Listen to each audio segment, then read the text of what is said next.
Howdy, who all my stock market gamblers? Welcome today. I'm Tall Mike. I'm so glad you're here.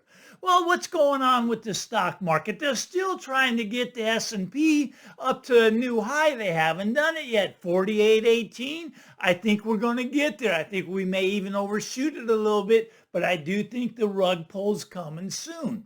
Okay, so why do I think the rug pull's coming soon? Well, this is not sustainable, what we got going on. You got the VIX incredibly low, down around 12, right? Okay, that's really low. The VIX will spike up and the market will come down. That will be the rug pull. But what's the canary in the coal mine? What am I looking at to decide when this rug pull is going to happen? I'm looking at the bond market now, in particular, the HYG. The HYG is junk bonds. These are the bonds of the zombie companies. And so far, they're still headed in that upward direction. But they're sitting right above the 20-day moving average. As soon as the HYG drops below the 20-day moving average, look out for the rug pull. It's going to happen relatively soon. I mean, I'm talking within days, could be a couple weeks, but it's relatively soon. It's getting ready to happen, but I think they might push that S&P up to 48.18, maybe even a little higher first. That's just my take. Yours may be completely different. Now, I understand in the real estate market, a lot of people, they get really upset. They get really frightened when I say the housing market going to drop by 40%. I understand that. I understand that. Look, if you just bought a house and you got 90% of your net worth in the house, I mean, you're praying to God every day. Please, Lord, don't let Tall Mike be right. Now, the rest of you that are looking to buy a house, you're also praying to God saying, please, Lord, let Tall Mike be right. It's a tug of war. Look, if you just bought a house or if you have 90% or more of your net worth in the house, you don't want prices to drop by 40%. That'll wipe you out. That'll put you underwater. That'll take away all your equity. All that equity envy you got right now is going to be gone. But you see, your pain is going to be someone else's gain. You see, right now, there's a lot of people that want to buy houses, but they can't afford it. They can't afford it until it goes back to normal, back to about 40% down from here. So we'll see how that plays out, but I think we're going to come down. Now, it may be a slow grind. It may be a fast fall. We'll see. Now, we're going to talk about that a little bit. Now, why do I think this is going to fall? Well, the Fed, they tightened, right? They tightened. This is the quickest they tightened since 1981. Now, in 1981, you had a problem, right? You had a problem. Right after they tightened, unemployment numbers spiked up. So we've already done the damage. We've tightened, right? And the banks, they went under. 5 big ones failed in 2023. We already had a couple fail this year in China, and more banks will fail in 2024. But the tightening process is where that happened already. The pain has already happened. You haven't felt the pain yet because nothing, the market's still being held up, artificially, of course, but it's still being held up. The housing market, the stock market, close to record highs on both of those, but the tightening has already happened. Now, when this tightening happened back in 81, all of a sudden unemployment spiked up to 11%. 11%. Okay, that's fascinating. So they tightened really a lot in 1981. And then unemployment spiked up to 11%. Well, I think this tightening that they did is going to shoot unemployment numbers up to 15%. And that's how they measure. Probably going to be a lot worse than that, but up to 15%. Now, if you go back to the 70s, there was a great recession, not the great financial crisis, but there was a great recession back in the 70s. And that had unemployment going up to 9%, right? And then we just talked about in the early 80s, unemployment shot up to 11%. 2009, we shot up to 10%. During the pandemic, which, we locked everybody down, but unemployment numbers shot up 14% by their own admission, right? Okay, so why now do I think we're going to overshoot all of those to 15%? It was how quickly they tightened. I mean, percentage wise, we went from 0 to 5.25. That's a big percent. I don't even know what percent that is. But when you go from 0 rates at 14 years at 0 rates and you go to 5.25, you're going to have problems. You're going to have a lot of problems. And what's the other thing? What's the other thing we've done?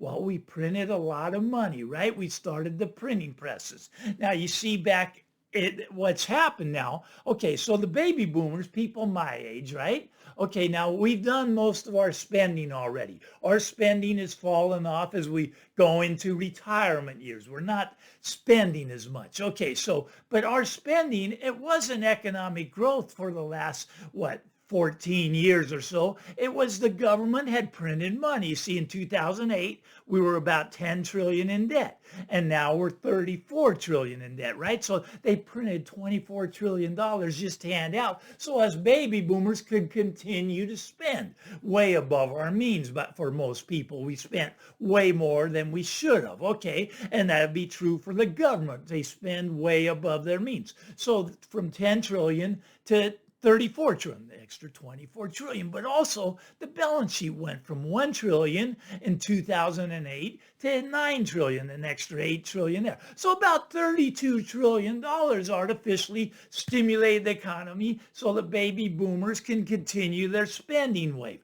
Well, it's kind of time to pay the piper. Now, when I was a kid, they'd always say there's no such thing as a free lunch. And my generation believes that. Now, I know the new generation, they believe in the free lunch every day.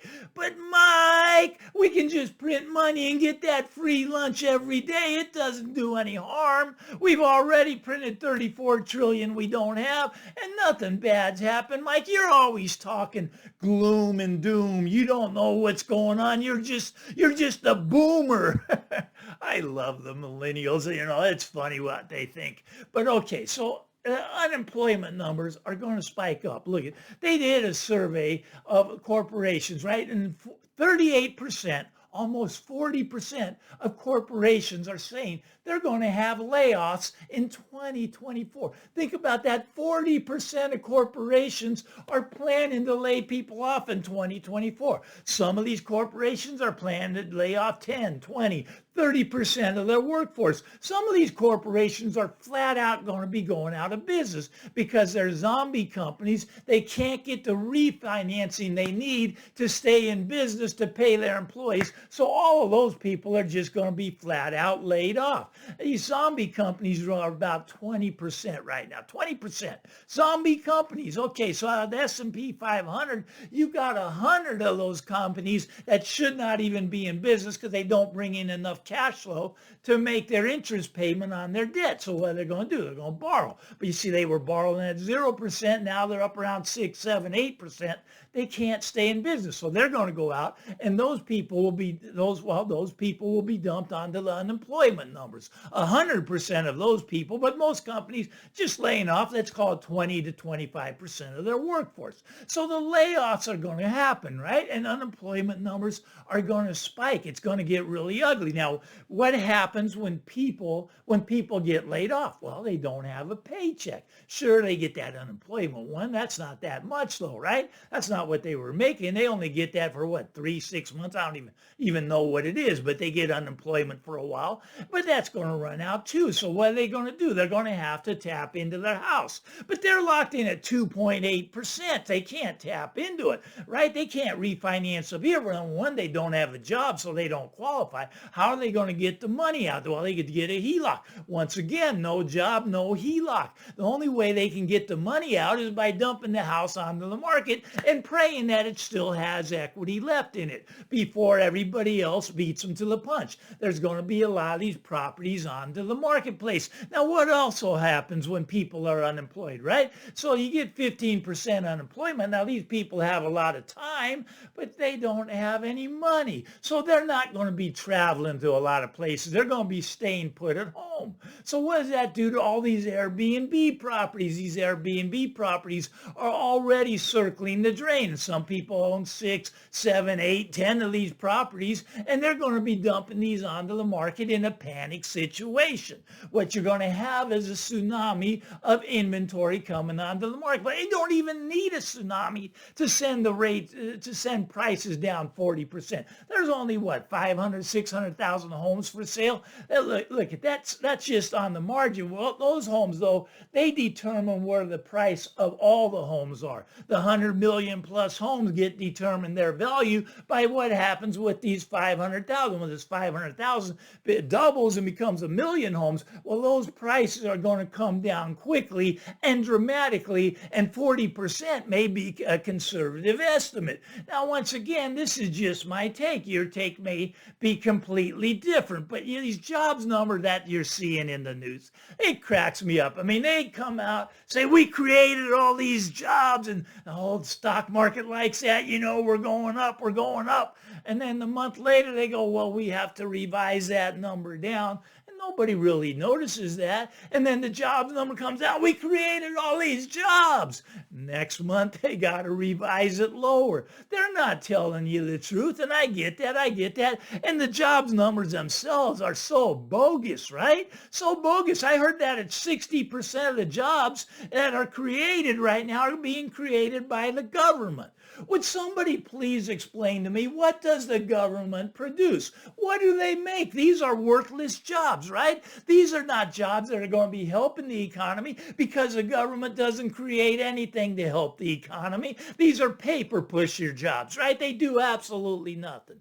Absolutely nothing. They don't create anything. They don't produce anything. So they're going to have to be paid for the private sector. This is going to be bad for the economy. We're already circling the drain lower. The economy's already crashing, but don't get me wrong, economy and stock market have nothing to do with each other, right?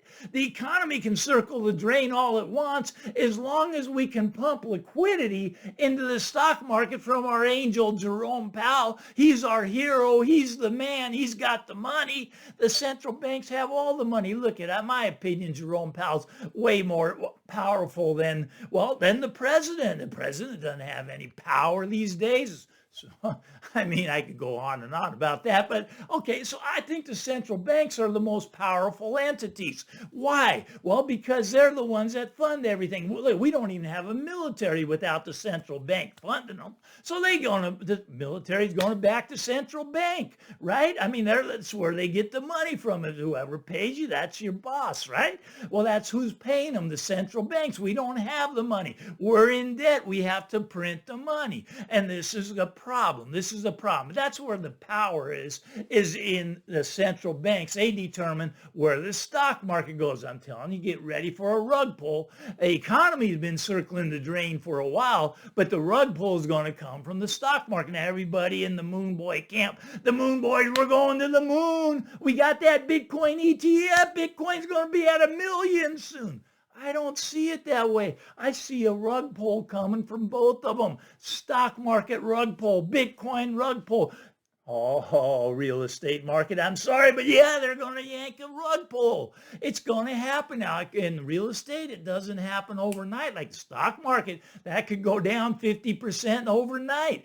So could Bitcoin, right? I mean, Bitcoin, I'm sure it could go to 1 million overnight too. Just ask any moon boy out there. They'll tell you. But the real estate market's a little slower. I think it's going to just grind lower. But when all this is done, I think we're going to be down about 40%. And that may be a conservative number. Once again, that's just my take. But I think it's going to be because of all these job losses coming.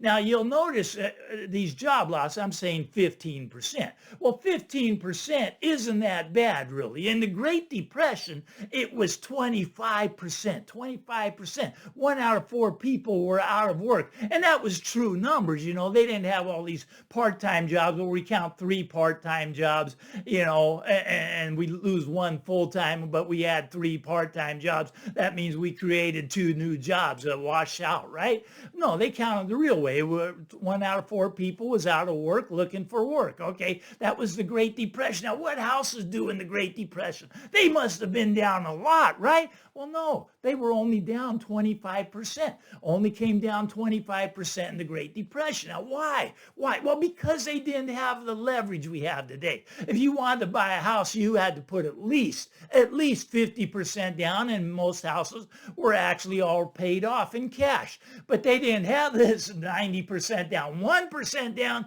if you go to Zillow or Rocket Mortgage right now, you can get 1% down. They didn't have that leverage. People don't understand this, but real estate is a debt asset. And a debt asset, when things go bad, they just throw those houses onto the market to get out of the debt. And if they don't throw them on, the bank takes them away, and then the bank throws them onto the market because they don't want them. It's like a hot potato with houses, how quickly you can get away. I know right now we got that rate envy. I'm locked in at 2.8. No, I got equity envy. I got $300,000 equity. Just look it up on Zillow. That's what I'm saying. You got rate envy, you got equity envy, you got everything coming together right now. But I'm calling for a 40% drop, and I know a lot of people hate me for that. Even the haters, leave me a comment. Why not? Give me the thumbs up. I'm Tall Mike. Get out there, everybody. Have a great weekend. We'll talk again real soon. Punch that subscribe button, though. Bye-bye now.